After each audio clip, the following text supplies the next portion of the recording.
Question number 6। एक थैले में 4 लाल और 9 हरी गेंदें हैं। थैले के अंदर से बिना देखे एक गेंद निकाली जाती है। तो ए में पूछ रहा है एक लाल गेंद प्राप्त करने की प्रायिकता क्या है। बी, एक हरी गेंद प्राप्त करने की प्रायिकता क्या है। तो क्वेश्चन नंबर 6 में हम लिखेंगे पहले थैले में लाल गेंदे की संख्या कितना है 4 और हरी गेंदे की संख्या कितना है। तो हम लिखेंगे हरी गेंदे की संख्या कितना है थैले में 9। तो अब देखिए ए में पूछ रहा है तो कह रहा है थैले के अंदर से बिना देखे एक गेंद निकाली जाती है। तो लाल गेंद प्राप्त करने की प्रायिकता क्या है। तो हम यहाँ पे लिखेंगे तो क्वेश्चन नंबर 6 के ए में पूछ रहा है कि एक लाल गेंद प्राप्त करने की प्रायिकता क्या है। तो हम लिखेंगे एक लाल गेंद प्राप्त करने की प्रायिकता बराबर, देखिए लाल गेंद प्राप्त करने वाले परिणामों की संख्या। तो लाल गेंद प्राप्त करने वाले परिणामों की संख्या कितना है। तो लाल गेंद कितना है 4 है। ठीक है, यानी अगर बिना देखे थैले में क्या है 4 लाल गेंद है और हरी गेंद कितना है 9।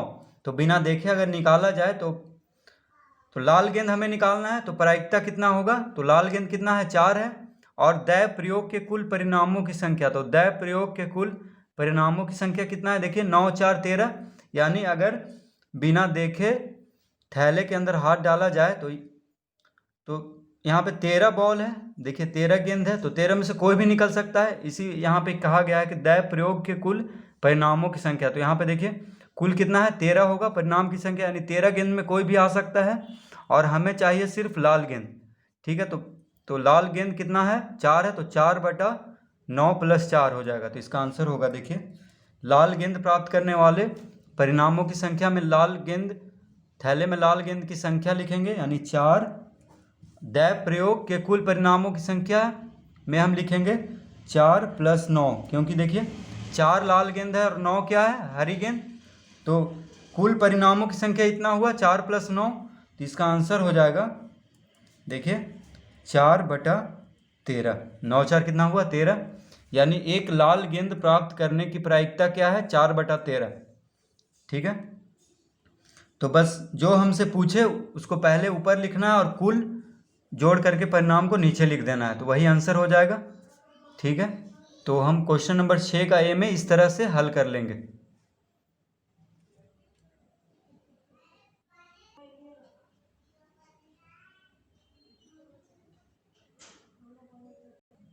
तो बी में पूछ रहा है कि एक हरी गेंद प्राप्त करने की प्रायिकता क्या है। तो हम लिखेंगे एक हरी गेंद प्राप्त करने की प्रायिकता बराबर हरी गेंद प्राप्त करने वाले परिणामों की संख्या बटा दैव प्रयोग के कुल परिणामों की संख्या।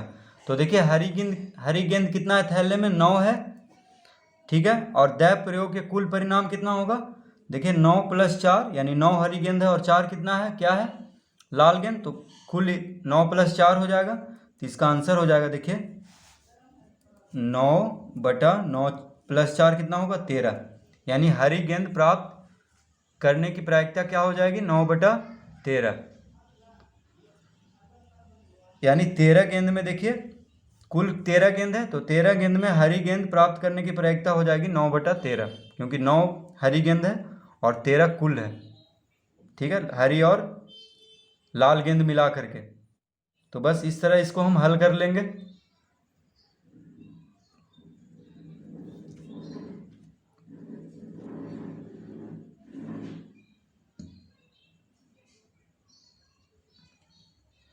Question number 7। अच्छी प्रकार से फेंटी हुई 52 पत्तियों की एक गड्डी में से एक पत्ती निकाली गई। एक लाल रंग की पत्ती प्राप्त करने की प्रायिकता क्या है। तो देखिए क्वेश्चन नंबर 7 में हम लिखेंगे 52 पत्तियों की एक गड्डी में लाल रंग की पत्तियों की संख्या 26 होती है। देखिए क्वेश्चन में कह रहा है कि अच्छी प्रकार से फेंटी हुई 52 पत्तियों की एक गड्डी में से एक पत्ती निकाली गई। एक लाल रंग का पत्ती प्राप्त करने की प्रायिकता क्या है। तो 52 पत्तियों की एक गड्डी में लाल रंग की पत्तियों की संख्या कितना होती है 26 होती है। ठीक है, तो लिखेंगे एक लाल रंग का पत्ती प्राप्त करने की प्रायिकता बराबर लाल रंग का पत्ती प्राप्त करने वाले परिणामों की संख्या बटा दैव प्रयोग के कुल परिणामों की संख्या। तो देखिए लाल रंग का पत्ती प्राप्त करने वाले परिणामों की संख्या कितना है, 26 है, और दैव प्रयोग के कुल परिणामों की संख्या कितना है, 52 है। क्योंकि 52 में से कोई भी पत्ती आ सकता है, लेकिन हमें चाहिए क्या, लाल रंग का पत्ती। तो लाल रंग का पत्तियों की संख्या है 26, तो इसका आंसर हो जाएगा, यानी लाल रंग का पत्ती प्राप्त करने वाले परिणामों की संख्या कितना है, 26। दैव प्रयोग के कुल परिणामों की संख्या कितना है, तो 52, यानी 26/52। तो 26 से 52 कट जाता है 2 बार में, यानी कितना आंसर आया, 1/2। यानी इसका आंसर हो जाएगा लाल रंग की पत्ती प्राप्त करने की प्रायिकता कितना हो जाएगा, 1/2। तो इस तरह से हम इसको हल कर लेंगे।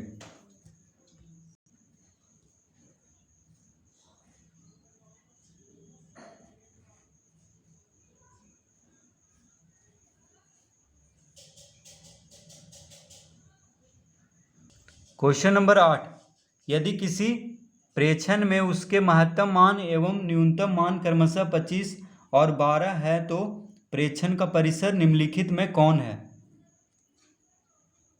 तो क्वेश्चन नंबर 8 में कह रहा है निम्नलिखित में सही उत्तर को चुनिए। यानी यहाँ पे देखिए उत्तर दिया हुआ है, चार विकल्प दिया हुआ है, इसमें सही उत्तर को चुनना है। तो यहाँ पे दिया हुआ है, देखिए यदि किसी प्रेक्षण में उसके महत्तम मान, तो महत्तम मान कितना दिया हुआ है प्रेक्षण का, 25, और न्यूनतम मान कितना दिया हुआ है, 12। तो प्रेक्षण का परिसर हमसे पूछ रहा है, तो देखिए परिसर का फॉर्मूला होता है, प्रेक्षणों का परिसर बराबर प्रेक्षण के उच्चतम मान माइनस प्रेक्षण के निम्नतम मान। यानी परिसर कैसे निकालते हैं, तो उच्चतम मान से निम्नतम मान को घटा करके। ठीक है, देखिए ये फॉर्मूला इसमें लगेगा, प्रेक्षणों का परिसर बराबर प्रेक्षण के उच्चतम मान माइनस प्रेक्षण के निम्नतम मान। तो इस फॉर्मूला से प्रेक्षणों का परिसर बराबर प्रेक्षण के उच्चतम मान माइनस प्रेक्षण के निम्नतम मान से हम हल कर देंगे उसको। तो देखिए यहाँ पे, तो प्रेक्षण के उसके महत्तम मान एवं न्यूनतम मान कितना दिया हुआ है, 25 है महत्तम मान, ठीक है, उच्चतम मान 25 है और निम्नतम मान है 12। तो परिसर पूछ रहा है, यानी 25 में से 12 घटा देंगे तो कितना आएगा, 25 में से 12 घटाएंगे तो 13 आंसर आएगा। यानी इसका विकल्प 3 आंसर होगा, यानी 13। बस उच्चतम मान में से निम्नतम मान को घटा देना है। अब देखिए बी में, आंकड़ों के समूह में एक विशेष आंकड़ा जितनी बार आता है उसे उस आंकड़ा का क्या कहा जाता है। तो देखिए क्या कह रहा है, आंकड़ों के समूह में एक विशेष आंकड़ा जितनी बार आता है उसे उस आंकड़ा का क्या कहा जाता है। तो इसका आंसर हो जाएगा, देखिए आंकड़ों के समूह में एक विशेष आंकड़ा जितनी बार आता है उसे उस आंकड़ा का बारंबारता कहा जाता है। देखिए बारंबारता मतलब बार बार कितना बार रिपीट हो रहा है, तो उसको क्या कहेंगे हम, बारंबारता। यानी जितना बार आंकड़ा रिपीट होगा उस चीज़ को हम कहेंगे बारंबारता, उस आंकड़ा का। ठीक है, तो इसका आंसर हो जाएगा बारंबारता।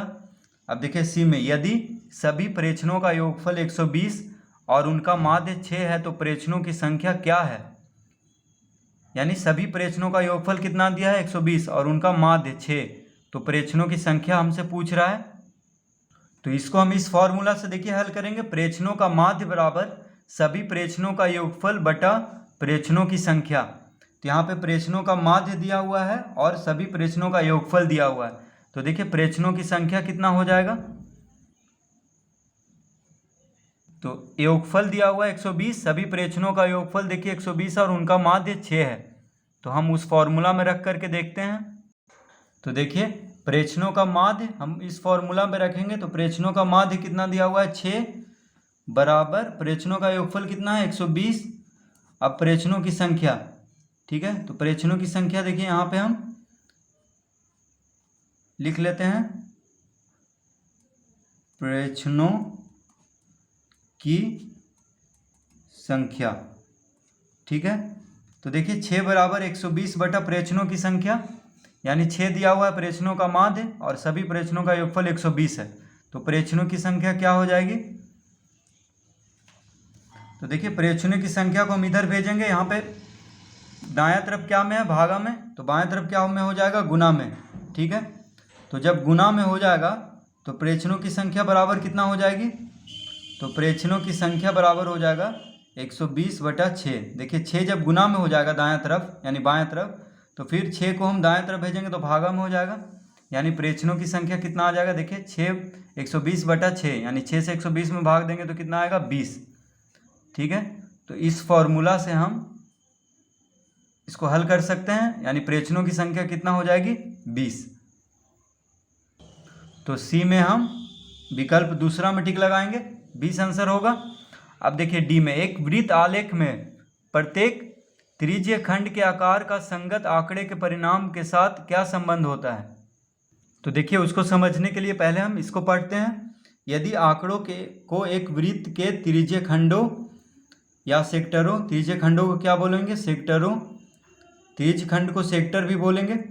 ठीक है, त्रिज्यीय खंडों के द्वारा निरूपित किया जाए तो उसे एक वृत्त आलेख या पाई चार्ट कहा जाता है। प्रत्येक त्रिज्यीय खंड का आकार आंकड़ों के परिणाम के साथ समानुपाती होता है। देखिए प्रत्येक त्रिज्यीय खंड का आकार आंकड़ों के परिणाम के साथ क्या होता है, समानुपाती होता है। तो हमें यही पूछ रहा है। देखिए क्वेश्चन में कह रहा है एक वृत्त आलेख में प्रत्येक त्रिज्यीय खंड के आकार का संगत आंकड़े के परिणाम के साथ क्या संबंध होता है। तो देखिए इसका आंसर हो जाएगा विकल्प तीसरा, समानुपाती, यानी वृत्त आलेख में प्रत्येक त्रिज्यीय खंड के आकार का संगत आंकड़े के परिणाम के साथ कैसा संबंध होता है, समानुपाती होता है। ठीक है, ई में देखिए, किसी दैव प्रयोग के एक या अधिक परिणामों से क्या बनती है।